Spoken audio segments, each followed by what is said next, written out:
చెల్లిద్దాం. హల్లెలూయా.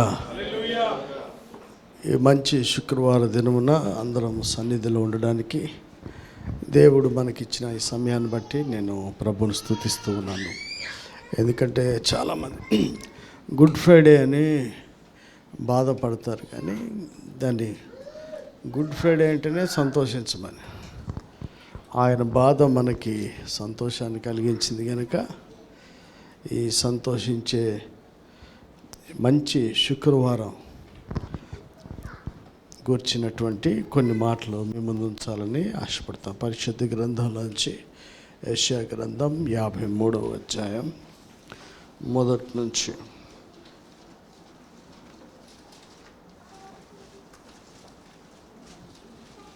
అందరు తీయండి బైబిల్.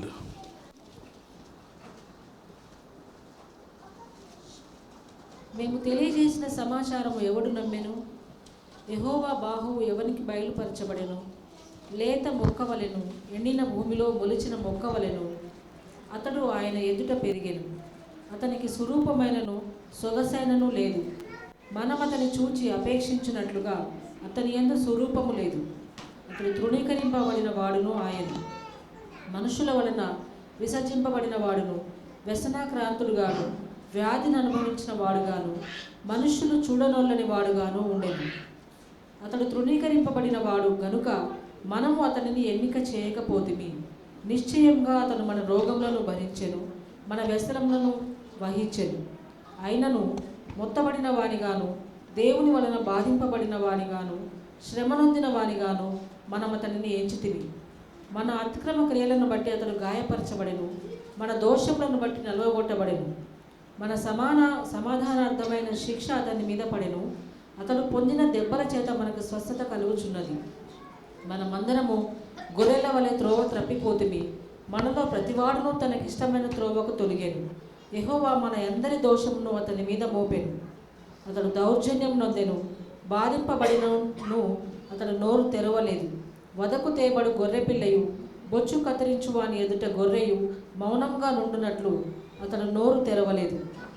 అన్యాయపు తీర్పు నొందిన వాడై అతడు కొనిపోబడెను. అతడు నా జనుల అతిక్రమమును బట్టి మొత్తబడెను కదా. చాలు.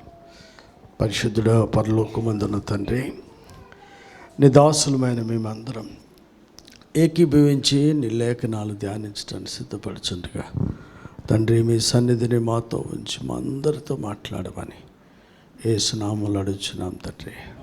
ఆమేన్. బైబిల్లో చెప్పబడినవన్నీ కూడా కథ, పురాణము కాదు, వాస్తవము. చరిత్రలో దానికి రుజువులు ఉన్నాయని అనేక మార్లు అనేక సందర్భాలలో చదువుకున్నవారు, విజ్ఞానవంతులు, పరిశోధకులు ద్వారా తెలియజేయబడింది. అంటే చరిత్ర, బైబిల్లో చెప్పిన ప్రతి చరిత్ర కూడా అది నిజంగా ప్రపంచ చరిత్రలో ఉన్నదే. బైబిల్లో ఉన్న ఊరు ప్రపంచ పటంలో ఉన్నదే.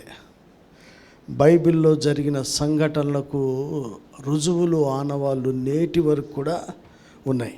కనుక దీన్ని పరిశుద్ధ గ్రంథం అన్నారు, కానీ పురాణమనో కథనో ఇంకేదో అని చెప్పలేదు.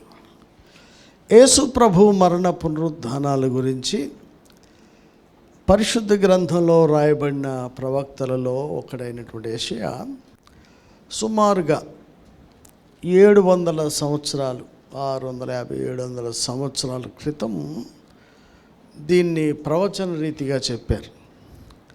బైబిల్ అంటేనే దేవుడు ఆయా కాలముల యందు, ఆయా సమయములందు దేవుడు తన దాసుల ద్వారా తన చిత్తాన్ని, తన ఉద్దేశాలని మనుషులకు తెలియజేస్తాడు. ఆ దాసులు ఎవరు? విచిత్రమైన వాళ్ళు కాదు, వాళ్ళు మనుషులే. వాళ్ళు ఎవరంటే దేవుని చేత ఎన్నిక చేయబడిన వాడు, దేవుని చిత్తాన్ని మిగతా వారికి తెలియజేసేటువంటి వారు. వాళ్ళే ప్రవక్తలుగా ఉన్నారు. ప్రవక్త అనేవాడి గురించి బైబిల్లో ఆడుకోవడానికి రాలే. ప్రవక్త అనేవాడు బైబిల్లో ఎలా రాయబడిందంటే, సొంత ఇచ్చను బట్టి కాక దేవుని చేత ప్రేరేపించబడి చెప్పేటువంటి మాటలను పలికేవాడిని ప్రవక్త అని అంటారు. ఆ ప్రవచనాలు అన్నీ నెరవేరుతాయి, కొన్ని నెరవేరవు. అంత మాత్రాన వాడు ప్రవక్త కాకపోడు. ఉదాహరణకి హిజ్కియా చచ్చిపోతాడని చెప్పినోడే యెషయా. అతని హృదయంలో ఉన్నటువంటి పశ్చాత్తాపం, ప్రార్థనకు బట్టి ఇమీడియట్గా మళ్ళా చచ్చిపోవని కూడా చెప్పాడు. అంటే ఒక మాట, రెండు మాటలు చెప్పినోడు దయ్యం అనుకోకండి. ఆ మాట కొన్ని నెరవేరుతాయి, కొన్ని నిశ్చయముగా మీ శత్రువు చేతికి అప్పగిస్తున్న దేవుడే వెంటనే పశ్చాత్తాపడి ఆయన పాదాలు పట్టుకుంటే మళ్ళీ అదే శత్రువులోంచి కూడా విడుదల ఇస్తాడు. యెషయా గ్రంథంలో చెప్పబడిన ఆ మాట ఏంటంటే, యేసు ప్రభు మనుషులందరి రక్షణ కొరకు అందరూ పాపం చేసి నశించిపోతున్నప్పుడు ఆయనే మనలను వెతికి రక్షించాడు. బైబిల్లో యేసుప్రభు ఎందుకు వచ్చాడంటే, యోహాను సువార్త 3లో ఉంటుంది, లోకాన్ని ప్రేమించాడు కనుక కుమారుని ఇచ్చాడు. అలాగనే మత్తయి సువార్త 1వ అధ్యాయంలో ఆయన ప్రజలను ఆయనే రక్షించును గనక ఆయన భూమి మీదకి వచ్చాడు. మళ్ళీ యోహాను సువార్తలో రాయబడిన సత్యమును గురించి సాక్ష్యం ఇవ్వడానికి ఆయన వచ్చాడు. ఆయన ప్రాణం పెట్టడానికే వచ్చాడు. అంటే ప్రజలను రక్షించడానికి, సత్యం గురించి సాక్ష్యం ఇవ్వడానికి ఆయన భూమి మీదకి వచ్చి ప్రాణం పెడితేనే కానీ ఈ కార్యం నెరవేర్చబడదు. మనుషులందరూ కూడా ఇప్పుడు చదివిన యెషయా గ్రంథంలో అక్కడ రాసిన మాట ఏమనుందంటే, పై నుంచి చూస్తూ ఉంటే 3వ వచనం చూడమ్మా, అతడు తృణీకరించ మనుషుల వలన. ఈ మాట ఎప్పుడు 700 సంవత్సరాల క్రితం చెప్పినటువంటి మాట. అప్పుడు చెప్పిన మాట ముందే చెప్పారు. అంటే దేవుడి చేత పంపిపరిస్తే అందరూ యాక్సెప్ట్ చేస్తారని ఏముంది? ప్రభువునే తృణీకరించారు. దేవుని చేత పంపబడితే అందరూ రెడ్ కార్పెట్ వెల్కమ్ చేస్తారని ఏముంది? తాగుబోతాడనే, తిండిపోతాడనే, దయ్యం పట్టినవాడనే. నువ్వు అంత కరెక్ట్ అయితే మరి నీ గురించి నువ్వు కరెక్ట్ చెప్పుకోవచ్చు. కానీ ఒకడు అంటే దేవుని చేత పంపబడినంత మాత్రాన అందరూ ఆయన అంగీకరిస్తారని లేదు, అందరూ వెంబడిస్తాడని కూడా లేదు. యేసు ప్రభువుని తృణీకరించారు. అక్కడ చూస్తే ఇక తర్వాత మనుషుల వలన విసర్జించబడి వ్యసనకారుగాను, వ్యాధిని అనుభవించిన వాడుగాను మనుషులను ఉండెను. అతడు తృణీకరింపబడిన వాడు కనుక మనం అతని చాలామంది యాక్సెప్ట్ చేయకపోవడానికి కారణం ఏంటంటే, అదే మాట మళ్ళా శిలువ మీద వేసినప్పుడు నువ్వు దేవుడు అయితే నువ్వు అంటే ఇట్లాంటి కొన్ని అనుమానాల వల్ల కూడా చాలామంది యాక్సెప్ట్ చేయలే. మరి దేవుడైతే ఈ రాళ్ళను రొట్టెలు చేసుకో అన్నప్పుడు వెంటనే చేసుకోలేదు కదా.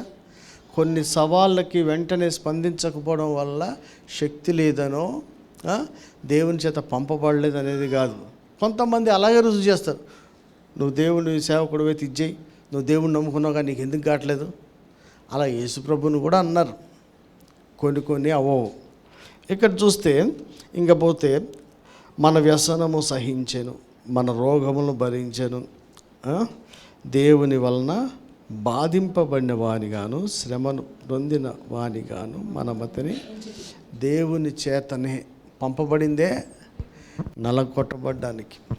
అయితే ఓవరాల్గా అసలు సిలువ ఎందుకు అంటే పాపాన్ని తీసేయడానికి, సిలువ ఎందుకంటే మన వ్యసనాలు తీసేయడానికి, సిలువ ఎందుకంటే మన వ్యాధిని, సిలువ ఎందుకంటే మన రోగం, సిలువ ఎందుకంటే మన దోషం. అంటే మీకు పాపానికి దోషానికి తేడా, రోగానికి వ్యాధికి తేడా, తప్పుకి పాపానికి తేడా అన్నీ తెలియకపోతే మనం మంచిగా అర్థం చేసుకోలేం, పాటించలేం. అన్నీ ఒకటే అనుకుంటారు కదా. ధనియాలకి కొత్తిమీరకి తేడా తెలిసి ఉండాలి, రెండింటికి ఒకలాగా ఉండాలి. చికెన్కి గుడ్డుకి తేడా తెలియకపోతే ఎట్ట? ప్రతి దానికి కూడా కొంచెం వేరియేషన్ ఉంటుంది. ముఖ్యంగా మన వ్యాధిని మన రోగమును అని ఉంది అక్కడ. వ్యాధి అంటే ఏంటి, రోగం అంటే ఏంటి? అనారోగ్యం వచ్చింది, రోగం వచ్చింది, రోగం అనారోగ్యం. మనకంటూ మనం ఫీల్ అయిపోయి కొంత సిక్నెస్ని ఏదో బాధ వచ్చింది అంట. డిసీజ్ లాగా వచ్చేదాన్ని వ్యాధిని ఎవడేసంటే ప్రొఫెషనల్స్ డయాగ్నోస్ చేసి వీడికి ఫలాంది వచ్చిందంటే ఆ జబ్బు వచ్చినట్టు లెక్క. క్యాన్సర్ వచ్చిందనో, ఇంకేదో హార్ట్ ప్రాబ్లమో, లివర్ ప్రాబ్లమ్ అని. మనం బాగోలేక నీరసంగా ఉండే జ్వరం వచ్చిందని మనకే తెలుసుకున్న దాన్ని చిన్నది, మనకు తెలియకుండా లాంగ్ టర్మ్లో సిక్ అయి ఉండేది పెద్దది. 2 రకాలు ఉంటాయి. ఆ రెండింటిని కూడా ఆయన తీసేసాడు సిలువలో. అట్లనే పాపాన్ని తీశాడు. ఆజ్ఞ అతిక్రమించదాన్ని, తెలిసి చేసేదాన్ని, దోషాలు తెలియక చేసినా తెలిసి చేసినా ఆజ్ఞ అతిక్రమం. కొంతమంది రిపీటెడ్గా కావాలని తెలుసుకొని చేసి తన్నించుకోవడం, మళ్ళీ పాదం చేయటం, వాటిని కూడా.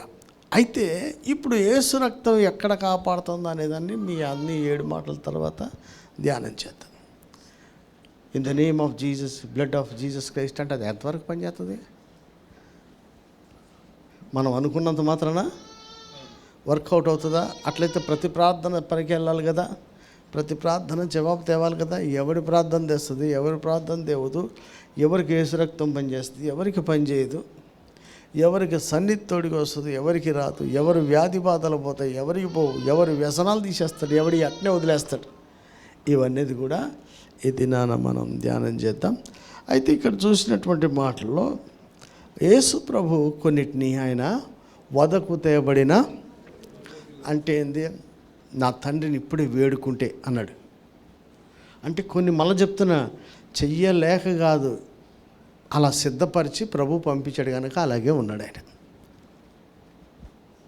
ఆయన వచ్చిందే ముందు, ఇది 700 సంవత్సరాల క్రితమే ఇలా ఉండాలని చెప్పి ఆయన పంపించాడు. అందుకనే కదా ప్రభు ఎంత మంచిగా, మనం మనుషులం కాబట్టి రోజుకు తీరిగా ఎమోషన్స్ని బట్టి చేస్తుంటున్నాం, కానీ ఆయన ఎంత స్పష్టంగా, నా బోధ నాది కాదు, ఆయన చెప్పింది, నేను చేస్తున్న క్రియలు నా అంతటా నేను చేయటం లేదు. అలాగనే ఎంత చక్కగా చెప్పాడంటే ప్రతి క్రియ, ప్రతి మాట, ప్రతి బోధ కూడా ముందుగా చెప్పమన్నయే.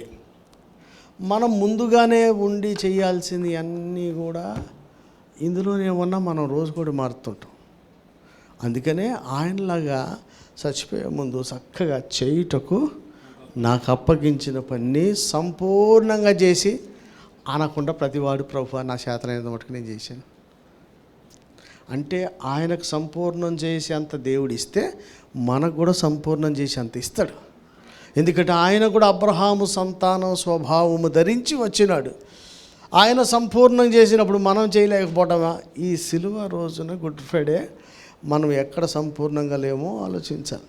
ఆయన సిలువ మరణానికి ముందు సంపూర్ణంగా చేసి మహింపరిచి ఆయన సిలువకి వెళ్ళాడు.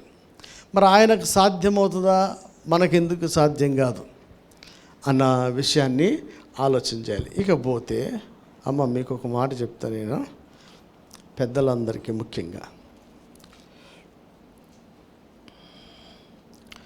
పెద్దలందరికీ ఏంటంటే 700 సంవత్సరాల క్రితం చెప్పబడిన ప్రవచనాన్ని మళ్ళా యేసు ప్రభు 3.5 సంవత్సరాల్లో మస్తుసార్లు చెప్పిండు. అప్పుడు చెప్పిందేనా?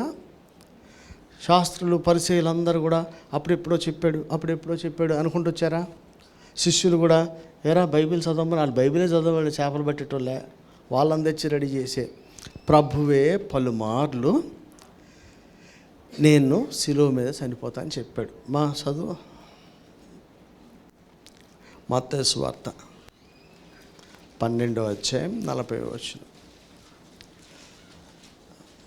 మరి నేను చెప్తుంది మీకు అర్థమైందా?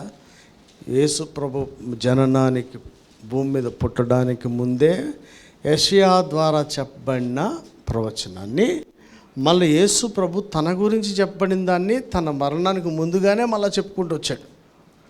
చదువు. యోనా 3 రాత్రింబగళ్ళు తిమింగలం కడుపులో ఎలా ఉండెనో అలాగూ మనుష్య కుమారుడు 3 రాత్రింబగళ్ళు భూగర్భంలో ఉండు అని ఎవరు చెప్పారు సార్?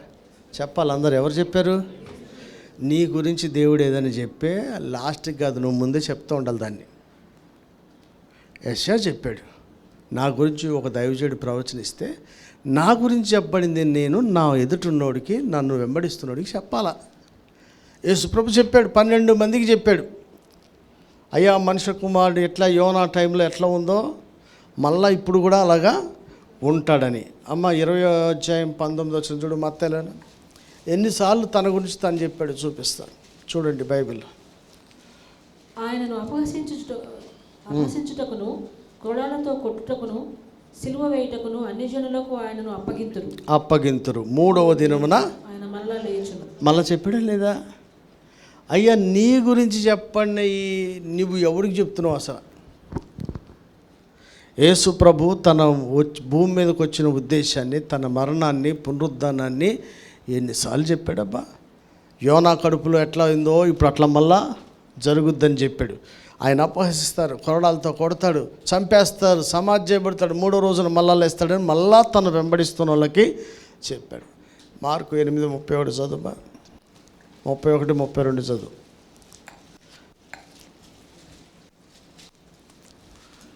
మార్కు సువార్త 8:31-32. మరియు మనుష్య కుమారుడు అనేక హింసలు పొంది పెద్దల చేతను, ప్రధాన యాజకుల చేతను, శాస్త్రుల చేతను ఉపేక్షింపబడి చంపబడి 3 దినములైన తరువాత లేచుట అగత్యమని ఆయన వారికి బోధింపనారంభించెను.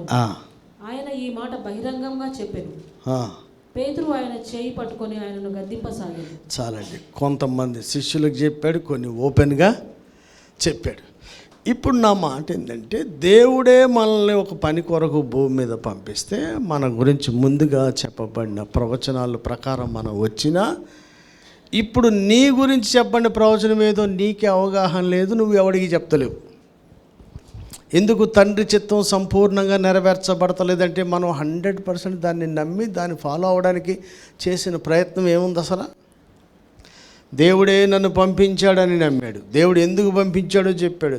లోకం ఎలా ఆయన్ని అంగీకరిస్తుంది, ఎలా తృణీకరిస్తుందో చెప్పాడు, ఎలా అవమానిస్తారో చెప్పాడు, ఎప్పుడు చంపేస్తారో చెప్పాడు, ఎలా చంపుతారో చెప్పాడు, మళ్ళా లేస్తానని కూడా యెషయా చెప్పిన ఆ ప్రవచనాన్నే ప్రభువు తాను శిష్యులతోనూ బహిరంగంగా బోధించడం అంటే ఎక్కడ? నమ్మిన వారి మధ్యలో చెప్పేదాన్ని బోధ అంటారు, నమ్మని వారికి చెప్పేదాన్ని సువార్త ప్రకటన అంటారు. ఈ రెండు తెలుసు. బోధన అనరు, రోడ్డు మీద చేస్తే బోధ అనకూడదు, రోడ్డు మీద బోధ ఎప్పుడూ చేయకూడదు. రోడ్డు మీద సత్యమును, సువార్తను ప్రకటించాలి. బోధ అనగా లేఖనములు అనుసరించి చెప్పేదాన్నే బోధ. అది కూడా అంగీకరించిన వారి, విశ్వసించిన వారి మధ్యలో. ఈ 2 గ్రూపుల మధ్యలో కూడా ప్రభువు తన గురించి యెషయా గ్రంథంలో చెప్పబడిన ప్రవచనాన్ని ముందు నుంచే అందరికీ చెప్తూ వచ్చాడు. ఈ గుడ్ ఫ్రైడే రోజున మనం వేసుకోవాల్సిన ప్రశ్న, నీ గురించి ముందుగా చెప్పబడింది ఏదైనా ఉందా? దాని గురించి నువ్వు చచ్చిపోయేలోపు ఏమైనా చెప్తున్నావా? చెప్పితేనే, అలా జరిగితేనే. ఒకటి చెప్పడం ఒక ఎత్తు, ఏమని ఆయన కొరడాలతో నిందిస్తారు, అపహసిస్తారు, తృణీకరిస్తారని చేయటం, చెప్పడం ఒక తీరా ఒక కొరడ ఎత్తగానే దాన్ని మళ్ళీ టిబికి ఆయన వేసుకొట్టిండు అనుకో. చెప్పడం ఒక ఎత్తే, నా గురించి ఇది ఉంది, నా గురించి అది నెరవేర్చబడినట్లుగా తనను తాను మలుసుకొని ఉన్నాడు ఆయన. మనకు కూడా నన్ను దేవుడు దేవసునిగా పంపించాడు, ఒక చెంప కొడితే చెంప తిప్పమని చెప్పి ఆయన చేత కొట్టి కాలు చేతులు ఎరగొట్టేసామనుకో ఏం సుఖం? చాలామంది అడిగారు ఈ మందిరం విషయంలో కానీ కన్స్ట్రక్షన్ కొంచెం మనం ఏమన్నా చేయొచ్చా అంటే, నేను ఒకటే చెయ్యలేక కాదు, చేపించలేక కాదు, తర్వాత నేను చేసే బోధకి, నేను చేసే పనికి సంబంధం లేదు. మళ్ళీ చెప్తున్నా, చెయ్యలేక కాదు, చేపించలేక కాదు. తర్వాత నిలబడినప్పుడు ఏం చెప్పగలుగుతాం మనం? ఆయన అన్యాయాన్ని భరించాడు, మనం కూడా అన్యాయాన్ని సహించాలి. ఏమేమో కొన్ని నష్టాలు ఎంచుకోమని నష్టంగా ఎంచుకోవాలా. అవమానం వస్తుంది, మనల్నే కబ్జా కోర అంటాడు, మనల్నే ఇది మంది స్థలాలు ఆక్రమించుకున్నారని చెప్తారు, నీతి బోధలు ఎన్నన్నా సరే శాతగాక కాదు, మన ప్రభువు చూపిన మాదిరే మనం కూడా చూపించాలి. సో ఈ రోజున 7 మాటలు మీరు ధ్యానించడానికి ముందుగానే మీ అందరికీ నా మనవి ఏంటంటే, నీ గురించి ముందుగా చెప్పబడింది ఏదైనా మన ప్రభు ఆసక్తి కలిగి దాన్ని నెరవేరుస్తాడు. అది నీకు గుర్తుందా? దానిలాగా బతకాలని మాట, బోధ, క్రియలు మనకున్నాయా? రెండవదిగా, ఇక చేద్దాం అనుకున్న దాన్ని, తెలిసిన దాన్ని ఎంతవరకు నమ్మి ఇంకోటి చెప్తున్నాం. నేను అందుకని చెప్తానుగా, పలాంది ఇది చేస్తా, ఈ పక్కది కొంట, ఆడిది కొంట, ఇది కొంట అని నేను ముందు చెప్తుంటా. ఎందుకని నా గురించి చెప్పబడిన ప్రవచనాన్ని నేను నమ్మి, నా గురించి చెప్పబడిన దాన్ని నాతో ఉన్నవాడికి చెప్తుంటా. నేను ప్రభు పద్ధతి అది. నీ గురించి ఏం చెప్పబడింది, దేవుడు నన్ను సేవలో వాడుకుంటాడు అని మందు దాక్కుంటూ చెప్తున్నావు అనుకో, నీ అమ్మ నువ్వు చెప్పేది ఏంది, నువ్వు చేసేది ఏంది? కత్తి పట్టుకుని గిరగిర తిప్పి ఒక చెంప కొడితే ఒక చెంప తిప్పమన్నాడు. ఈ కత్తి ఏంది, నువ్వు చెప్పే బోధ ఏంది? యేసు ప్రభు సర్వశక్తుడయ్యండి, ఆయన నిందించిన, అవమానించిన ఒక్క మాట మాట్లాడలేదు. ఎందుకంటే ప్రవచనంలో చెప్పబడిన దానికోసమే దేవుడు సిద్ధపరిచి పంపించాడు. ఇప్పుడు నువ్వు నేను చేస్తుంది దేవుడు సిద్ధపరిచిన దానికి మనం వ్యతిరేకించి చేస్తున్నాం. మనకి ఇంద్రియ నిగ్రహం కలిగిన ఆత్మను దేవుడు ఇచ్చాడు, వాక్యాన్ని ఇచ్చాడు, సంఘాన్ని ఇచ్చాడు, సహోదరులను ఇచ్చాడు, హెచ్చరించే వాళ్ళని ఇచ్చాడు, బుద్ధి చెప్పేవాడిని ఇచ్చాడు, సరిచేయవాడిని ఇచ్చాడు, ఉపదేశాన్ని ఇచ్చేవాడు ఇచ్చాడు, క్రమంగా ఉపదేశ క్రమాన్ని నేర్పించే వాళ్ళు ఇచ్చారు, బలహీనతల్లో ఉండి చేయబట్టుకొని లేపాడు. అన్నీ ఇచ్చిన తర్వాత కూడా కొన్నిట్లు ఎందుకు ఉంటున్నామంటే మనకి సాధనే, మనం నమ్మింది ఒకటి, చేసేది ఒకటి, నమ్మేది ఒకటి, నమ్మం కొన్ని నమ్మినా దాన్ని ప్రాక్టీస్లో చెయ్యం. అలా చేయకపోతే రిజల్ట్ అనేది రాదు. దేవుడు దేన్నైతే నమ్మాడు, నాకు అనిపిస్తుంది ప్రార్థన రాత్రి చేసి పగలు చెప్పాడైతే అట్లా మనం ఒక దాని మీద అట్లా కొనసాగాలి అంటే ఆ రాత్రి ప్రార్థన పొద్దున పనిచేస్తుంది. ఎందుకంటే మళ్ళా తప్పిపోకుండా అది మనకి దేవుని శక్తిని అనుకరిస్తుంది. ఒక ఇంద్రియ నిగ్రహం కలిగి తూతుమంత ప్రార్థనలు మీరే కాదు, నేను కూడా మస్తాలు చేసిన. అలసిపోయో, ప్రయాణం వచ్చో, సగం మోకరించో, కాలు చాచో, పడుకోనో, ఎన్నెన్నో. మీరు చెప్పకపోయినా నేను నిజాలు చెప్తా, నేను అబద్ధాలు చెప్పను. ఎందుకంటే ఇక్కడ నిలబడినప్పుడు అన్ని తీర్పులోనికి జనాలను మెప్పించేవాడు ఎన్నటికీ క్రీస్తు దాసుడు కాదట. కనుక మనకి అలాంటి సందర్భాలు వచ్చిన యేసుప్రభు అలసిపోలేదా? ఆయన అలసిపోయి ఎక్కడ పడవలో నిద్రపోతున్న జనాలు లేపేశారు, రాత్రంతా బాగా చేశాడు. అయినా ఎందుకు రాత్రి అంటే అంత రాత్రి చేసుకుని పొద్దున వచ్చాడు కనుక చెప్పమన్నదే చెప్పాడు, చెయ్యమన్న పనే చేశాడు. 3.5 సంవత్సరాల్లో ఒకటి అటు ఇటు కాకుండా నాకు సంపూర్ణంగా నేను చేసి ముగించాన్న గొప్ప సాక్ష్యం వచ్చింది. కనుక ఈ రోజున మీ అందరికీ మరొకసారి గుడ్ ఫ్రైడే రోజున ఎందుకు ప్రభు వచ్చాడు అంటే వ్యసనాన్ని, రోగాన్ని, శాపాన్ని, పాపాన్ని అన్నిటినీ తీసివేయడానికి. ఆ క్రమంలోనే ఆయన తృణీకరించబడ్డాడు, నిందించబడ్డాడు, అంత అవసరం లేదు. ఓర్చుకుంటున్నామంటే ఎందుకు? మా పిల్లలు మా ఇంట్లోనే దొంగతనం చేస్తారు, మా ఇంట్లోనే అన్నం తింటారు, నా పక్కనే ఉంటారు, నా మీద తిడతారు, అన్నీ ఎందుకు కొంచెం ఓర్చుకుంటే బాగుపడతారేమోనని. లెక్క ప్రకారం వేసి గుడికి ఈకలు పెట్టినట్టు తీస్తే ఎవడుంటాడు? నువ్వు ఏ తీర్పు తీస్తే ఆ తీర్పు నీకే తీర్చబడుతుంది. నేను వీళ్ళ ఏళ్ళు ఓర్చుకుంటే నా ఏళ్ళు ఆయన ఓర్చుకుంటాడు. నేను ఇక్కడ లెక్కలు చూస్తే ఆయన లెక్క చూస్తే మనం ఎక్కడ ఉంటాం? అట్లని తప్పులు వెనకేసుకోమని అట్లా ఒక పర్పస్ ఏంటి? చేతగాక ఓర్చుకోవడం కాదు, మారతాడన్నా. ఇన్ ద సేమ్ టైం ఖండించి బుద్ధి చెప్పి, ఇక మా పిల్లల విషయంలో నేను అలసిపోయాను. ఏమని? అరే మీరు నేను రోజు పాదం చేస్తారా? మీరు ఇంతవరకు ఒక్క తప్పు కూడా ఒప్పుకోవట్లే, ఒకడు ఈ తప్పు చేయడం చెప్పట్లే. నేను దేవుని చేతికి అప్పగిస్తే దేవుని చేతిలో పడడం, మీ కిడ్నీలు, లివర్లు అన్నీ బ్యాగులు వేసుకొని తిరుగుతారా? ఏముంది? అతిక్రమాన్ని ఒప్పుకొని కన్ఫెస్ చేయటం అనేది అన్నిటికంటే పెద్దది. అసలు అది స్టార్టింగ్ స్టేజ్. కన్ఫెస్ చేయకపోతే వదిలేది ఎప్పుడు? షాప్ అనేది ఎక్కడి నుంచి వచ్చిందంటే కయ్యని కాడి నుంచి వచ్చింది. ఆయన ఎప్పుడు ఏది అసలు ఒప్పుకోవాలి. తలతెక్క సమాధానాలు చెప్పుకుంటూ వచ్చారు. ఎన్నిసార్లు అడిగినా ఎంతవరకు కూడా చెప్పట్లే. ఇందులో బుద్ధిమంతుడు ఒకడు లేడని నేను బాగా నమ్ముతాను. ఎందుకని? ఒకడిని పట్టించలేకపోయావు కనుక. కాబట్టి మీ అందరికీ నా మనవి ఏంటంటే, మనల్ని ఎందుకొరకు పిలిపించాడో ఆ పర్పస్ మనలో నెరవేర్చబడాలంటే చెప్పిన ప్రవచనాన్ని నమ్మాలి. నువ్వు నమ్మిన దాన్ని నీతో ఉన్న వాళ్ళకి, మీ ఇంటోడికే తెలియదా, భార్యకే తెలియదా, పిల్లలకే తెలియదా, మన సహోదరులకు తెలియదా?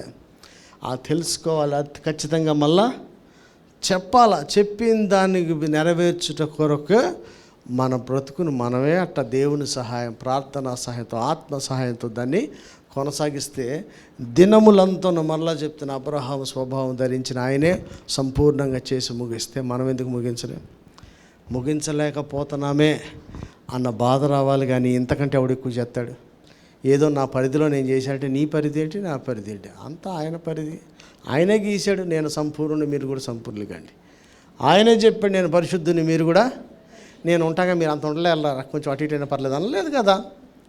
మరి ఆయన పరిధి, మన పరిధి, నీ పరిధి, నా పరిధి, ఎవడి పరిధి లేదు. మనం ఆయన సంపూర్ణుడు, మనం ఆయన పరిశుద్ధుడు, మనం పరిశుద్ధుడు. ఆయన సంపూర్ణంగా అప్పగించిన పని చేసి ముగించాడు. మనం కూడా సంపూర్ణంగా అప్పగించిన పని చేయకపోతే మరలా బహాటంగా ఆయన సిలువ వేసే పనులు మన ద్వారా జరగకుండా మనల్ని మనం సరి చూసుకోవడానికే వచ్చాం. కానీ అప్పుడు కొట్టారు, అప్పుడు తిట్టారు, అప్పుడు తన్నారు, ఈ చెప్పుకోవడానికి కాదు.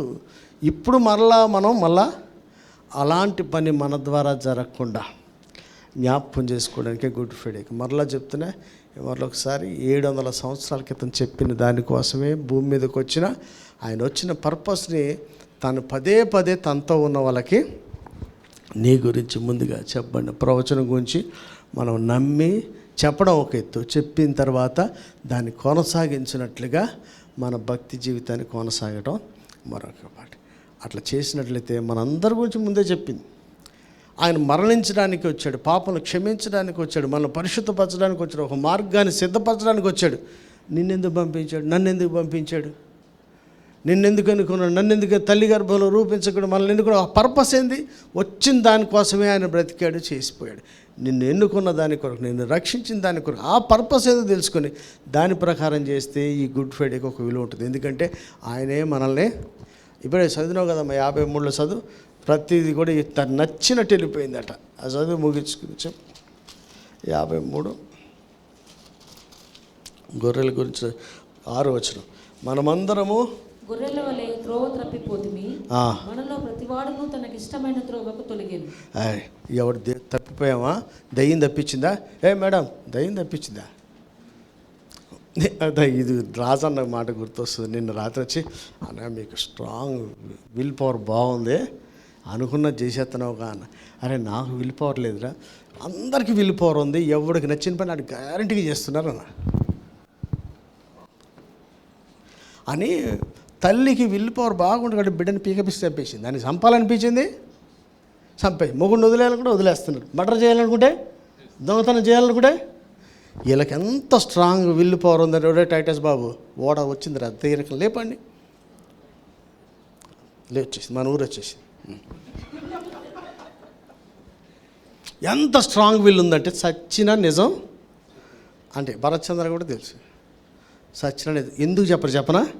ఒకడు చెప్పడం మొదలు పెడితే వీడి సంగతి ఆడు చెప్తాడు. నీకో చరిత్ర ఉంది, నా దగ్గర ఉంది తెలుసా అన్నందుకు అందరు కామైపోయారు. అందరికీ తెలుసు ఎవడి సంగతి ఒక్కొక్కడిది ఒకటికి ఉంది కనుక చెప్పట్లేదు. కనుక మనకి ఒకటిదొకటి పెట్టుకోవడం కాదు, ఆయన దగ్గర అందరికీ ఉన్నాయి. ముందు మనది మార్చుకోవాలా. కంట్లో ఉన్నాయి ఏంటంట, దూలాలు ఉన్నాయి, అందరికీ నలుసులే కనిపిస్తుంటాయి. కనుక ఉంటాయి అబ్బా. మనిషికి నీకు చెప్పే పొజిషన్ వచ్చినప్పుడు చెప్పాలా. నీకు గవర్నమెంట్ టీచర్ పోస్టో, స్కూల్లో కాలేజీ లెక్చర్ పోస్టో వచ్చిందనుకోండి, ఇంకా ఎంచుకోవాల్సింది ఈ విశ్వంలో అనంతం ఉందని చెప్పి ఆడ పుస్తకాలు చదువుకుంటాడు పోయి. నీకు జీతం ఇచ్చింది ఎందుకే? ఇంకా చదవాల్సింది చాలా ఉందని చదువుతారా?